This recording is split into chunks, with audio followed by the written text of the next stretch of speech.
রহস্যময় গ্রাম। রাতের ঘন অন্ধকারে নূর একা হাঁটছিল অজানা পথ ধরে। তার চারপাশ নিস্তব্ধ, শুধু শুকনো পাতার মচমচ শব্দ ভেসে আসছে। সে জানে এই পথ আগে কখনো দেখেনি, অথচ মনে হচ্ছে কোথাও যেন এসেছে। গ্রামের নাম কালাপাহাড়। লোকমুখে প্রচলিত, এখানে সন্ধ্যার পর কেউ বাইরে বের হয় না। কিছু একটার অস্তিত্ব অনুভব করা যায়, কিন্তু কেউ তা চোখে দেখে না। নূর এসব বিশ্বাস করে না। সে শহরের মানুষ, বিজ্ঞানের ছাত্র।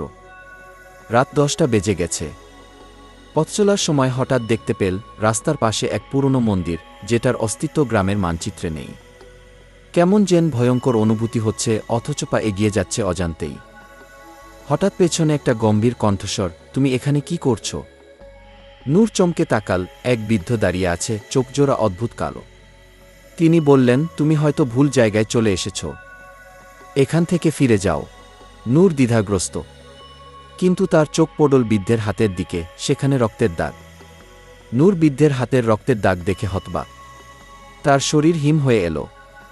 বুকের ভেতর কাঁপুনি শুরু হলো, কিন্তু সে নিজেকে সামলে নিয়ে বলল, আপনি কে? বৃদ্ধ হাসলেন। সেই হাসিতে কেমন যেন একটা শীতলতা, একটা আতঙ্ক লুকিয়েছিল। তিনি ধীরে ধীরে বললেন, এটা জানার দরকার নেই। বরং এটা জানো, তুমি এমন একটা দরজার সামনে দাঁড়িয়ে আছো, যেটা একবার খুললে আর ফিরে আসতে পারবে না।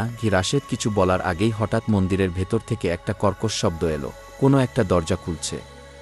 অথচ বাতাসের একটা হালকা ঝাপটা পর্যন্ত নেই। রাশেদ পিছিয়ে আসতে চাইল, কিন্তু পা যেন শক্ত হয়ে গেল। চোখের সামনে বৃদ্ধের কণ্ঠস্বর ধীরে ধীরে মিলিয়ে গেল। আর তার পরিবর্তে এক অদৃশ্য শক্তি যেন তাকে মন্দিরের ভেতরে টেনে নিতে লাগল।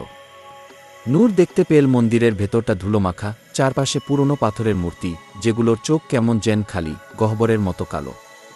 কিন্তু সবচেয়ে ভয়ানক ছিল মাঝখানে রাখা একটা লোহার দরজা। দরজার উপরে লেখা, একবার প্রবেশ করলে আর ফেরা যাবে না। কিন্তু দরজা ভেজানো। নূর তার ভেতর থেকে আসা একটা কণ্ঠ শুনতে পেল, কারো চাপা কান্না। সে দরজার কাছে এগিয়ে গেল। পেছনে তাকিয়ে দেখল বৃদ্ধ উধাও। মনে হলো বাইরে আর কেউ নেই, পুরো গ্রাম যেন ঘুমিয়ে পড়েছে চিরদিনের জন্য। সে দরজার হাতল ধরল। ঠান্ডা, বরফের মতো ঠান্ডা। প্লিজ, আমাকে বাঁচান। একটা নারীকণ্ঠ দরজার ওপাশ থেকে কাঁপা কাঁপা স্বরে বলল। নূর হতভম্ব। গ্রামের কেউই বলেনি এখানে কেউ আটকা পড়ে আছে। তাহলে এই মেয়েটা কে? সে কি দরজা খুলবে, নাকি ফিরে যাবে? কিন্তু কিছু বোঝার আগেই পেছন থেকে একটা বরফ ঠান্ডা হাত নূরের ঘাড়ে ছোঁয়া দিল।